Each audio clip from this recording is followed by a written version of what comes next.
Well, hello there, everybody.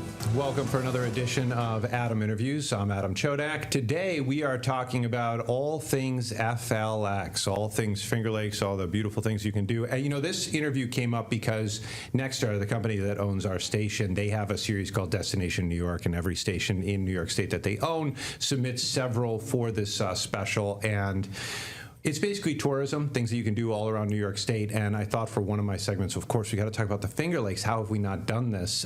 In particular, we did a story about the FLX wine tour, which there isn't just one. There's like a billion. It depends on where you want to go and what you want to do and all that good stuff. So literally the first person I called was Maya Johnson-Dunn, who is the beverage education manager over at New York Kitchen. And I honestly do not know anyone who has a better grasp of FLX than Maya. So Maya, thank you so much for joining us. Thank you so much for having me. So before we get going on you and even the Finger Lakes and all that, we're coming up on a Friday night. Someone gets out of work at 5 and they can get to, let's say, anywhere within about 45 minutes. Where should they go?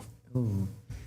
I might suggest going to Pincho Wine Bar in Canandaigua, having some beautiful small plates. They're kind of like tapas. A pincho is essentially a tapa from Spain, and some delicious wine. I know that's not Finger Lakes, but it is in the Finger Lakes, and maybe is a great way to get you over to New York Kitchen.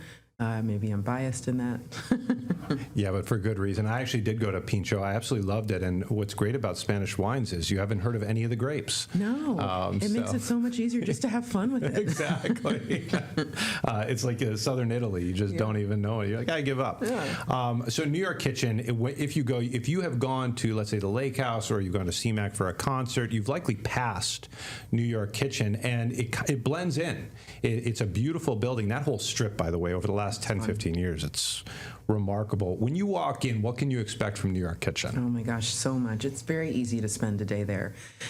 So we've got the first thing you'll see if you're driving up is our beautiful terrace right outside our 100% New York State tasting room. So I would recommend that's the first place you go. Get a flight. It's all New York State wine, beer, spirits, non-alcoholic beverages, even snacks. All of it came from New York State. That's really all we're allowed to sell.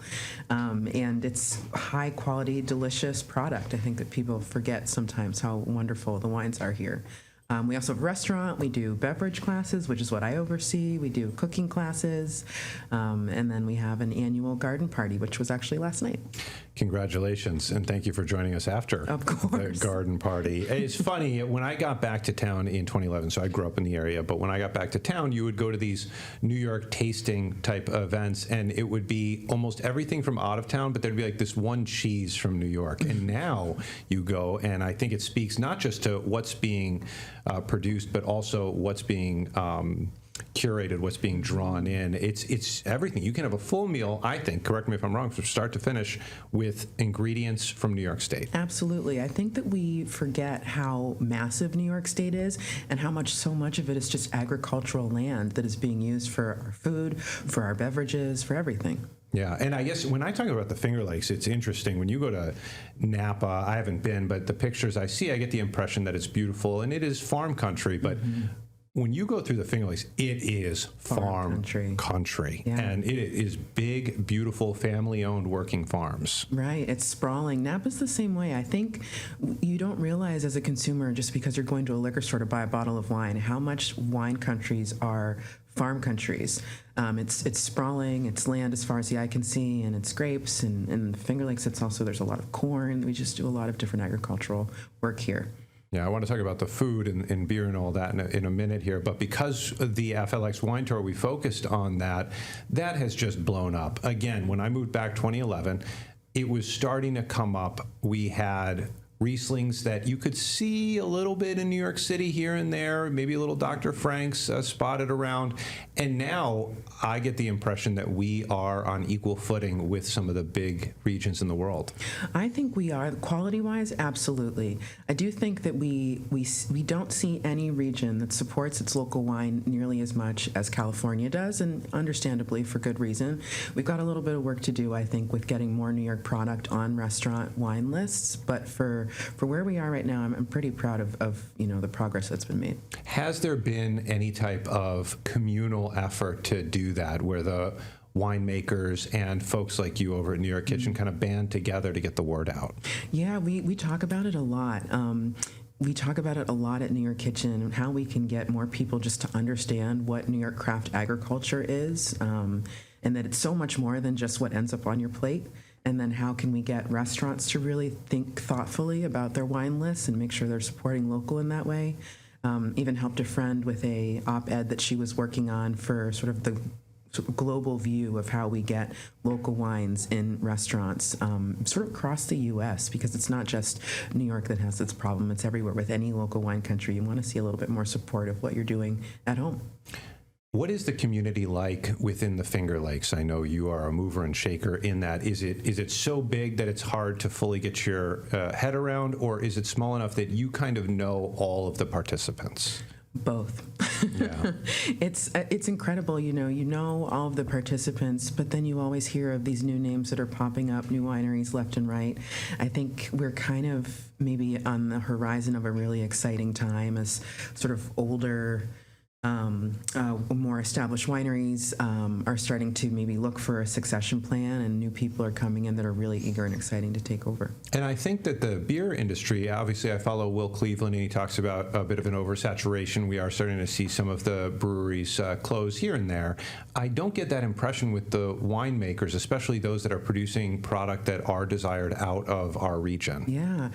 I mean, to be honest, it's a challenging time right now. It's just your dollar doesn't go quite as far, and I think consumers are feeling that, and then in return, wineries are feeling that. But I would agree, there's not quite the same oversaturation level as perhaps you see in beer. I mean, beer's incredible. You can just kind of brew a new one whenever you see fit because grain is just in abundance. But with wine, you get one shot to make wine a year. There's one harvest. It's coming up this year for us. And so I think it's almost harder to reach that oversaturation point because there's a lot of excitement for each new release that comes out. Yeah, that's so true. And obviously Riesling is the big grape that everybody talks about around here. What's the other one that you point people to and say, this, don't shy away from this one?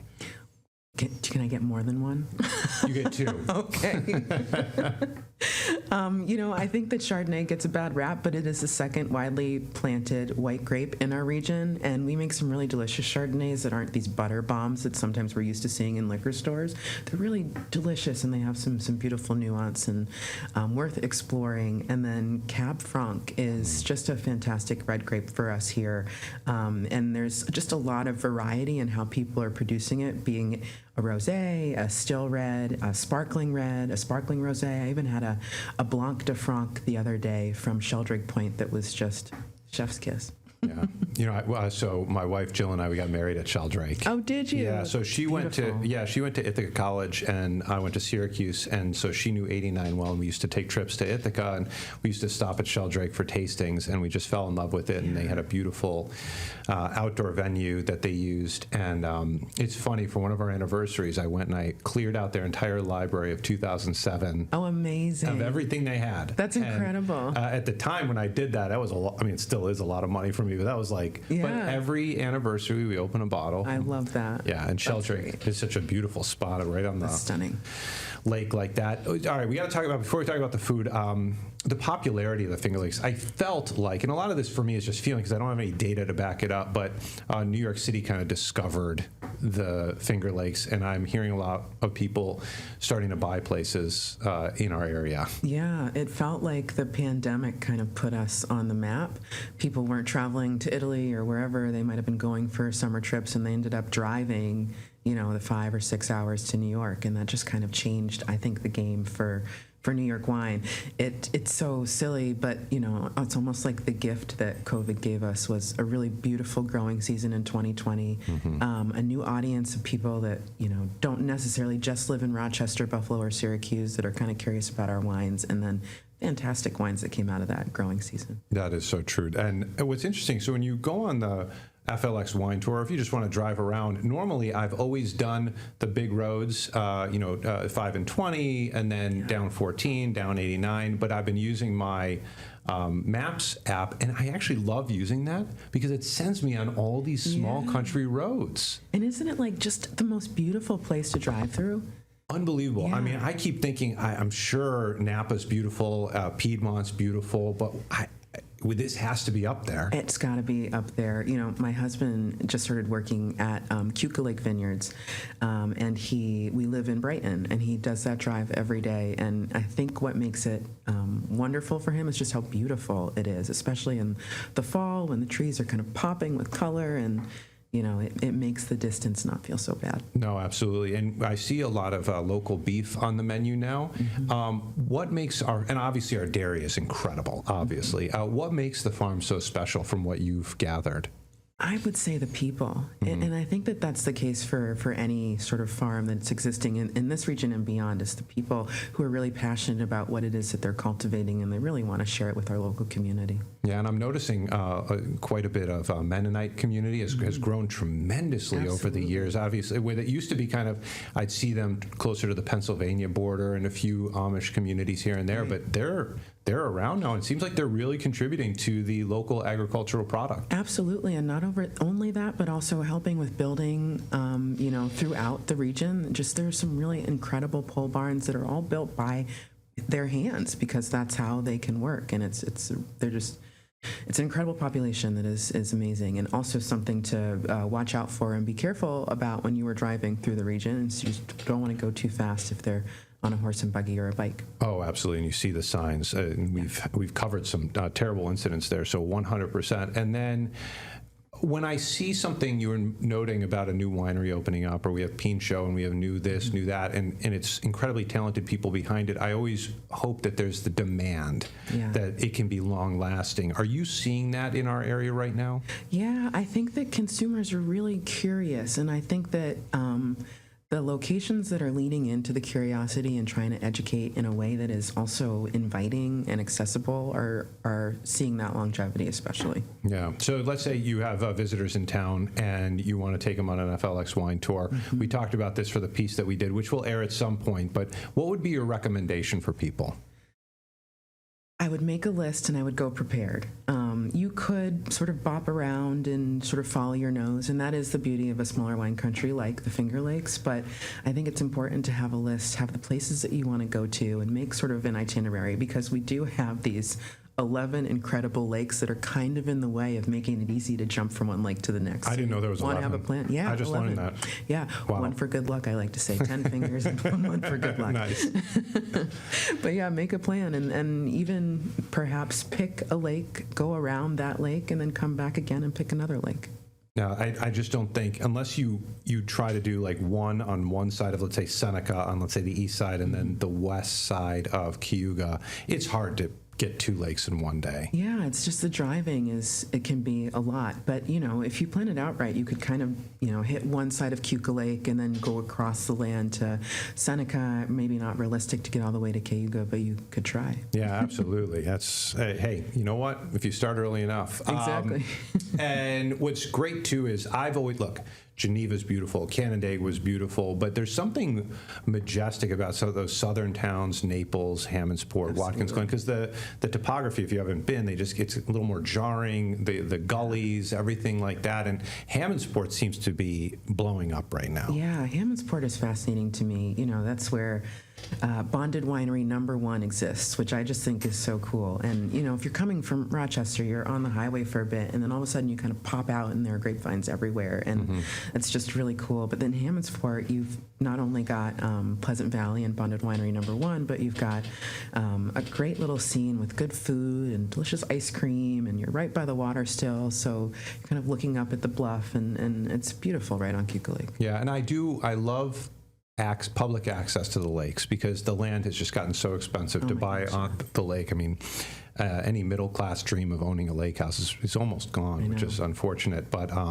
there's wonderful public access. You've seen it on Canandaigua, but Hammondsport, the pier is right there. You can jump right off the pier, take your kids, you can go swimming. It's an amazing, and you can look straight north. It looks like right out of a scene from Ireland or Scotland. It does. My husband and I we brought a bottle of wine and 2 glasses, and we just sat on the dock there for a little bit and watched people put their boats in the water. We watched people, you know, jumping in and having a good time, and it was a great little spot for a day date. Yeah, it is. And now, even though I love, you know, my good friend Evan Dawson wrote Summer in a Glass, and there's nothing like Finger Lakes in the summer, at the same time, you have people travel from all over to see the leaves Yes. in a couple of weeks. I know. We're going to start to start the harvest and start moving into fall. Yeah, that's what got me here. I moved from Boston, but my husband my boyfriend at the time brought me to Keuka Lake on a beautiful peak foliage day in September, and I was hooked. Oh, how can you not be? It's amazing. But again, you speak to the working farm aspect of it, and it's going to get busy. You're going to start to see the tractors. You'll Absolutely. see, you go to these wineries, we featured Herman J. Weimer Winery on Seneca Lake in Dundee, and you'll be tasting and you'll see the tractors roll on right through. You sure will. And if you're going to Weimer, their press pad is like right in the middle of the winery, so you can literally watch them sort grapes while you're having your tasting, which is so cool. I love that time of year. It just smells crisp like fall does, but also a little grapey. It's really nice. Yeah, I love the grapey. Maya, how did you get into all of this? Ooh, by accident. Really? Yeah, I was working in corporate events, and then we had a pandemic. And I had a little Instagram account called Chasing Greatness because my husband and I we were dating long distance, and everywhere we went, because we would try to meet up in different locations, we would just find the nearest wine country. So there we were, chasing greatness. I love. So before we get into how you moved in from there, how did you fall? Everyone has a different story about how they fell in love with wine.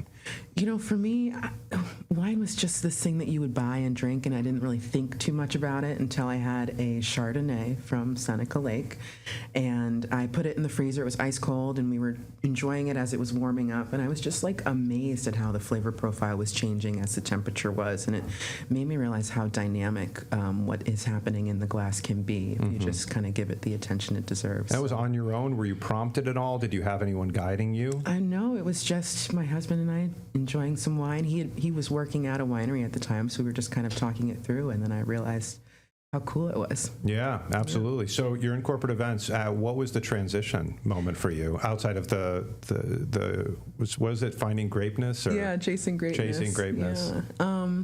Well, corporate events were kind of no more during the pandemic, and we were starting to do events on Zoom, and it just, it was no longer fun. And so I say that this moment ended up being a blessing in disguise, but my department was entirely let go because we just weren't doing events anymore. And that gave me space to start writing about wine and hosting pairing dinners locally that were selling out in 24 hours, which was so cool. And I realized maybe there's something here that I should explore.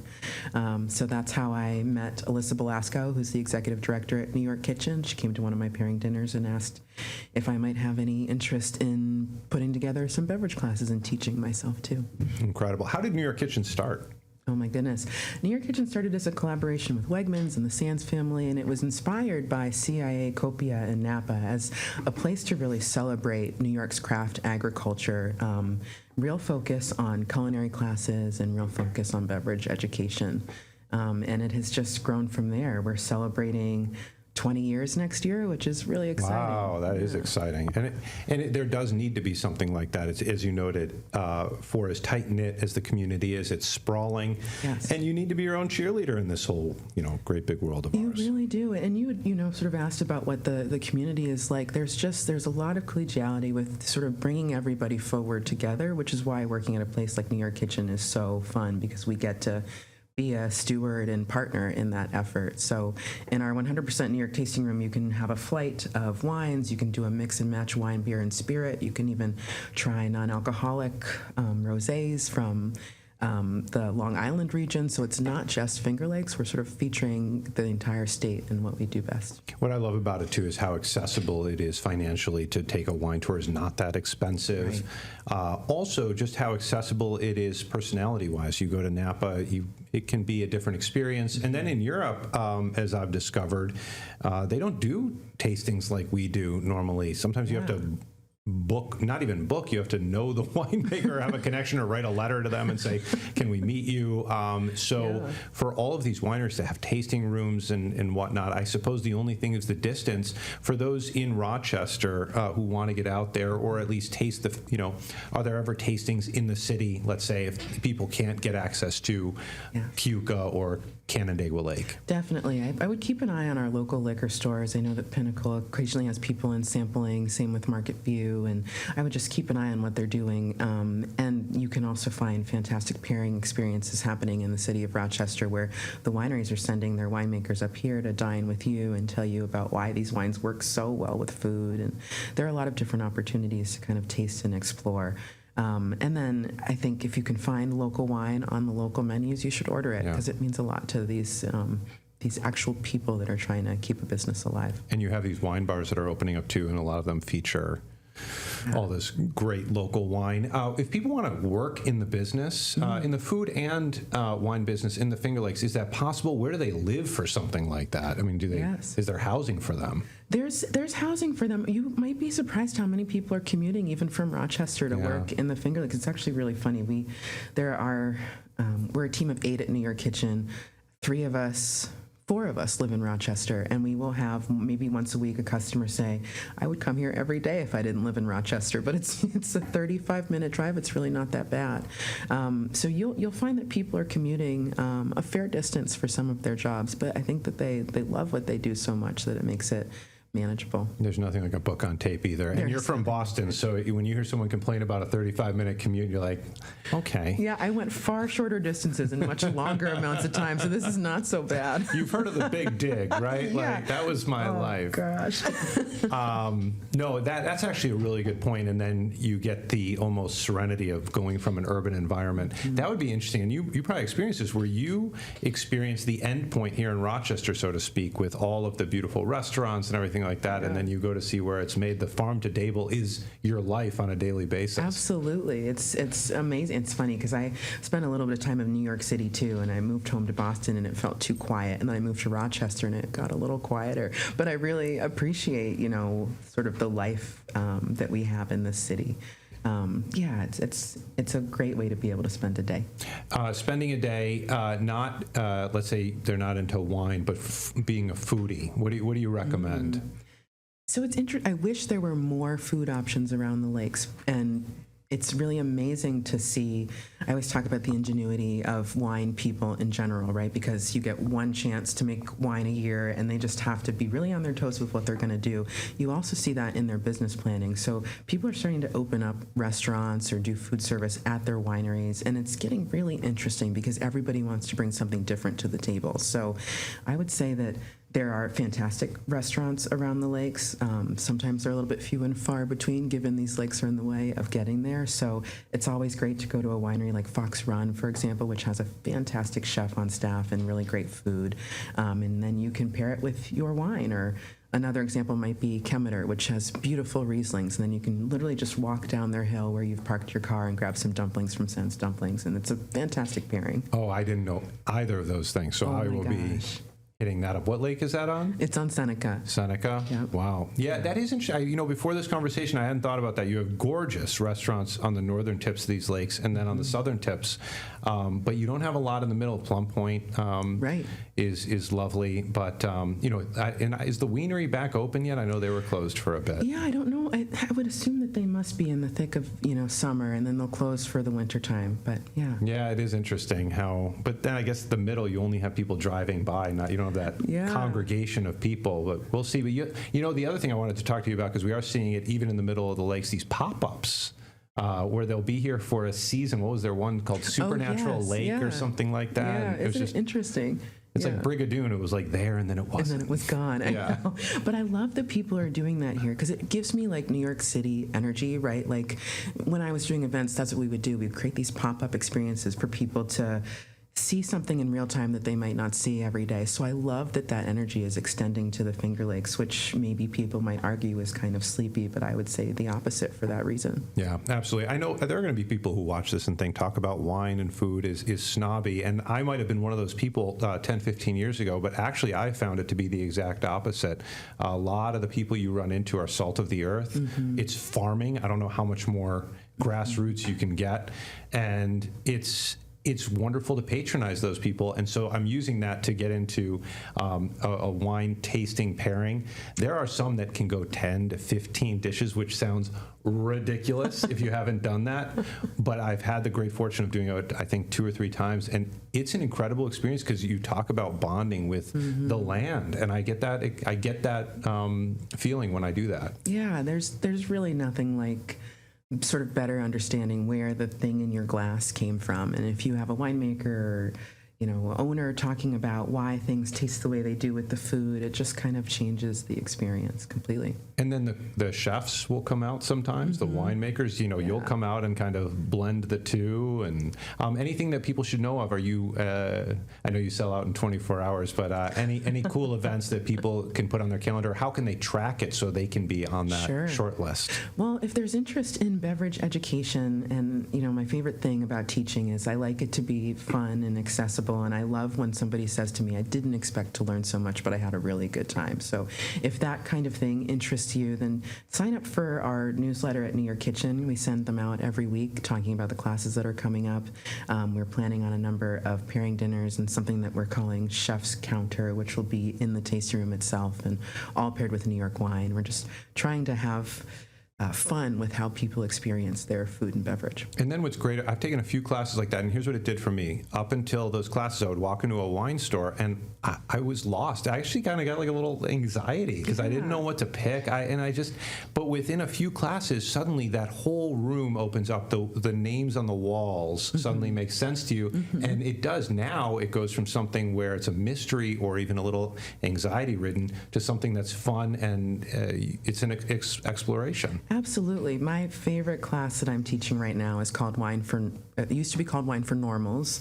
Normals. But then I taught it for some RIT students, and they made me rename it to Wine for Normies, which I just think is too cute. But the whole point is getting people to feel more comfortable with going into the liquor store and being able to ask for a recommendation and not just like panicking when they ask you some clarifying questions, because I totally resonate with what you're saying. That's how I used to feel. And so we talk about the basics, why wine looks the way it does, why it tastes the way it does, and then why people talk about it the way that they do, and how you can kind of better understand what it is that kind of excites you about what's happening in your glass so that you can talk about it more. It's funny, I had somebody say to me, and it blew my mind, but it makes so much sense. They said that wine is a blue-collar industry with white-collar expectations. And it's so real, right? Because it's farming, so it's not necessarily pretty work, but the end result is like this romantic view of whatever, and it's really both. And so we try to dig into that a little bit more in the classrooms, which is really fun. All right, so I'm going to end with that. If people do want to go and find you in New York Kitchen, where should they go? Oh my goodness, come visit me in the classroom sometime. We can have a lot of fun talking about wine and why people talk about it the way they do. And nykitchen.something? .com, yes. .com. Yes, and you'll find us on Instagram, on LinkedIn, Facebook, whatever it is, we're posting about what we're doing. So come see us. Maya Johnson-Dunn, thank you so much. Thank you for having me. Appreciate it, Alan. All right, I appreciate you, and I appreciate you guys for watching this. Also, keep in mind our Destination New York piece is going to air at some point. I'll keep you posted on that. You'll see Maya in her element, and we'll also take a trip to one of the local wineries in that segment. So we hope that you enjoy that as well and can get out there and enjoy some of our wonderful Finger Lakes wine and food. Take care. Thanks for watching.